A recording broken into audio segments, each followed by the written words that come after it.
नमस्कार विद्यार्थी मित्रांनो, मॅथ्स एक्सप्लोरर या यूट्यूब चॅनलमध्ये आपणा सर्वांचं स्वागत. आपण शेवटच्या व्हिडिओमध्ये क्वाड्रॅटिक इक्वेशन या लेसनचा प्रॉब्लेम सेट 2 जो आहे त्या प्रॉब्लेम सेटमधील क्वेश्चन नंबर फर्स्ट की जो मल्टिपल चॉईस क्वेश्चन असतो तो मल्टिपल चॉईस क्वेश्चन आपण डिटेल्समध्ये सॉल्व करून दिलेला आहे.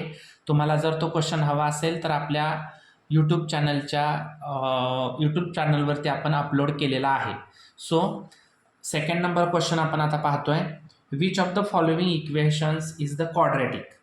आता आपल्याला इथं जे दिलेले इक्वेशन्स आहेत हे इक्वेशन्स क्वाड्रॅटिक इक्वेशन्स आहेत का हे आपल्याला तिथं आयडेंटिफाय करायचं आहे.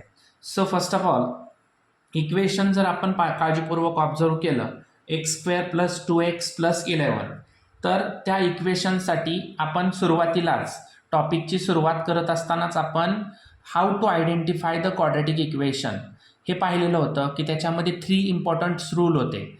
एक म्हणजे maximum index is 2, okay, a is not equal to 0 and third one only one variable are used in the equation. This is called as the quadratic equation. म्हणजे हे 3 रूल जर ते पर्टिक्युलर इक्वेशन जर follow करत असेल तर ते equation हे क्वाड्रॅटिक इक्वेशन असते. तर बघा आता हे तिन्ही रूल इथं लागू होत आहेत. Only one variable are use here. X is the only variable and maximum index is 2 and A is not equal to 0. A is a 1. So इथं आपण कसं लिहिणार आता here X is only variable and maximum index is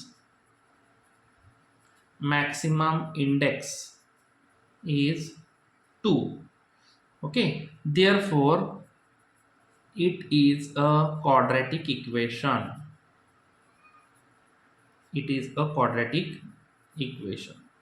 आता इथं already हे equation हे quadratic equation फॉर्ममध्ये होतं.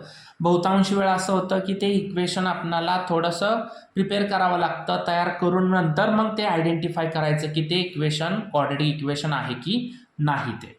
ओके, सेकंड नंबर आता पहा, सेकंड नंबर इक्वेशनमध्ये आपण नीट ऑब्झर्व केलं तर इथं हे x² जर आपण इकडच्या बाजूला आणलं तर x² - x² - 2x + 5 is equal to 0.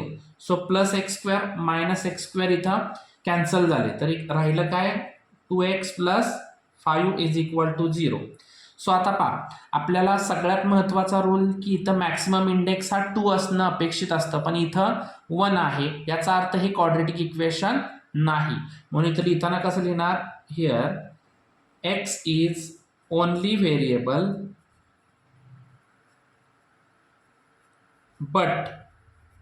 but maximum index is not 2. Therefore it is not a quadratic equation. त्या तिन्हीपैकी एक जरी तिथं रूल लागू होत नसेल तर ते क्वाड्रॅटिक इक्वेशन असत नाही. आता इथं बाकीचे रूल लागू झाले परंतु इथं मॅक्सिमम इंडेक्सवाला रूल लागू झालेला नाही. So third number question in bracket x + 2 bracket square is equal to 2x². पहिल्यांदा आपण आता हा x + 2 होल स्क्वेअर आहे म्हणजेच तो कोणत्या फॉर्ममध्ये आहे a + b² फॉर्ममध्ये आहे. म्हणजे याचं आपल्याला एक्सपान्शन करावं लागेल. फॉर्म्युलाचं एक्सपान्शन काय आहे a² + 2ab + b². आता याप्रमाणे आपण इथं या x + 2चं एक्सपान्शन करूया. तर इथं बघा पहिल्या संख्येचा square plus 2 into first number into second number plus second नंबरचा स्क्वेअर. सो इथंही तसंच फर्स्ट नंबरचा square plus 2 into first number into second number into second नंबरचा square is equal to 2x². आता इथं x², 2 × 2 = 4, 4x प्लस इथं plus आहे 2चा square 4 is equal to 2x². Okay, आता हे 2x² इथं प्लस आहे तिकडच्या बाजूला आल्यावर ते मायनस होणार आहे. सो इथं किंवा हे आपण तिकडं घेऊया म्हणजे इथं फर्स्ट नंबर हा मायनस होणार नाही. सो आपण पलीकडच्या बाजूला घेऊया सगळे इथं होणार 2x² minus x² minus 4x minus 4. So इथं 2x² मधून 1x² गेला, राहिला x² greater sign plus minus 4x plus minus 4. ठीक आहे. आता हे क्वाड्रॅटिक इक्वेशन झालं का? तर बघा maximum index 2, only one variable x is there. So इथं लिहायचं here x is only variable and maximum index is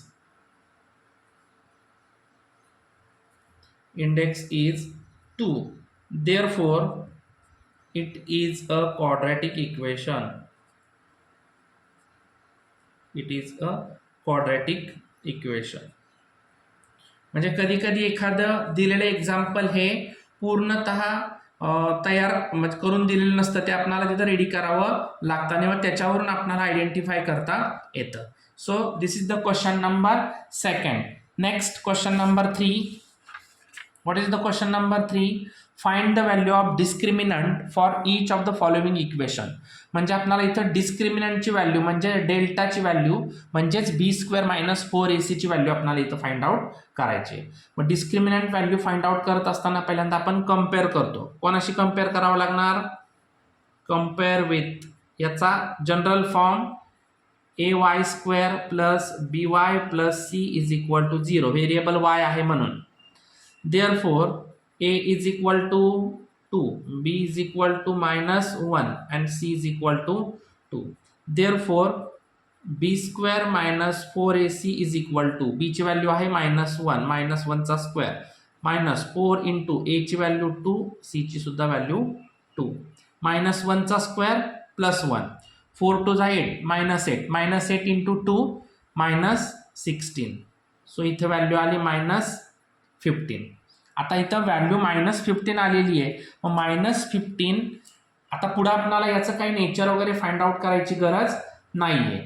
ठीक आहे. मग नेचर फाइंड आउट करायची गरज नाही म्हणून इथं फक्त आपण काय लिहिणार की therefore b² minus 4ac is equal to -15. ठीक आहे. नेक्स्ट आहे 5m² minus m is equal to 0. मग आता इथं आपल्याला पहिल्यांदा याचा स्टँडर्ड फॉर्म करून घ्यायला लागेल. ठीक आहे. Plus 0 is equal to 0. आता आपण याला कम्पेअर करायचं.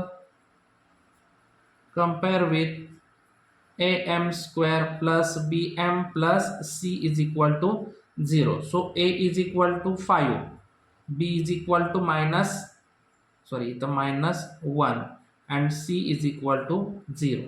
Therefore b² minus 4ac is equal to b ची व्हॅल्यू आहे -1 चा स्क्वेअर मायनस 4 इंटू 5 इंटू 0. आता पहा ह्या मल्टिपलमध्ये एक जरी 0 आला तरी डायरेक्ट त्याचा मल्टिपल किती होणार आहे? 0 होणार आहे. सो इथं -1 चा square plus 1. Therefore delta is equal to 1. Delta लिहा, b² मायनस 4ac लिहा, दोन्ही करेक्ट आहे. इथे नेहमी लक्षात ठेवायचं एक जरी व्हॅल्यू मल्टिपलमध्ये 0 आली की पूर्ण तो काय कॅल्क्युलेशन आहे तो 0च येणार. ठीक आहे. आता इथं कम्पेअर करूया. पहिल्यांदा पाहायचं क्वाड्रॅटिक इक्वेशन आहे का?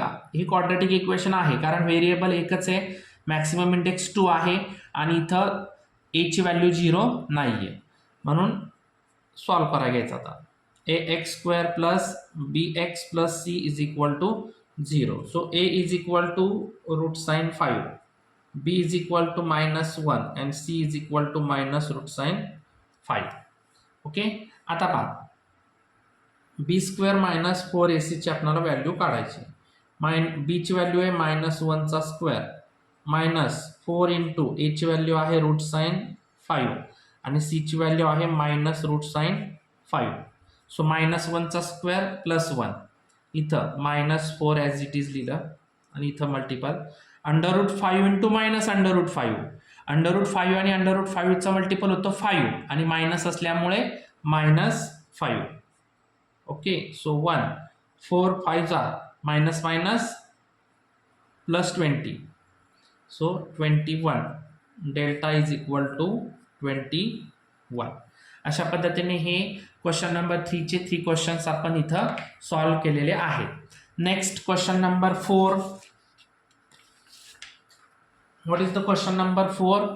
One of the root of the quadratic equation 2x square plus kx minus 2 is equal to 0 is minus 2.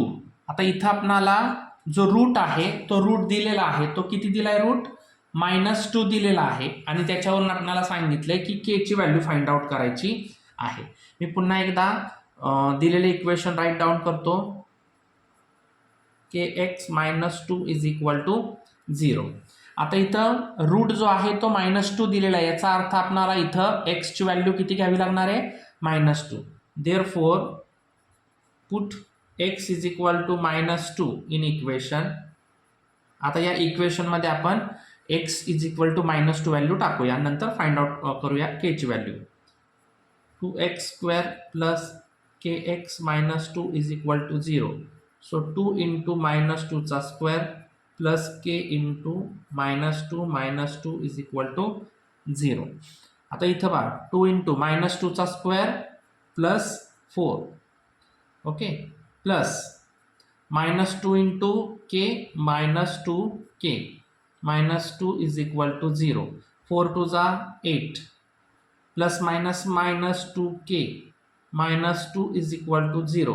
आता हे दोन लाईक टर्म्स आहेत 8 आणि -2, सो त्यांच्यामध्ये कॅल्क्युलेशन होत आहे. प्लस मायनस मायनस 8 मधून 2 गेले 6 राहिले, so -2k plus 6 is equal to 0. हे प्लस 6 अपोजिट बाजूला गेल्यावर -6 झालं, so k is equal to -6 upon -2. हे मल्टिपल इकडे आल्यावर डिवाइड झालं. मायनस मायनस कॅन्सल, 2 1 जा 2 2 3 जा 6, so k is equal to 3. अशी इथं आपण के ची व्हॅल्यू फाइंड आउट केलेली आहे. सो अजूनही आपण या चॅनलवरती नवीन असाल तर चॅनलला लाईक करा, शेअर करा, सबस्क्राईब करा आणि बाजूच्या बेल आयकॉनवरती क्लिक करा, म्हणजे तुम्हाला मॅथ्सशी रिलेटेड सर्व व्हिडिओज मिळून जातील. राहिलेले क्वेश्चन आपण नेक्स्ट व्हिडिओमध्ये पाहणार आहोत. धन्यवाद.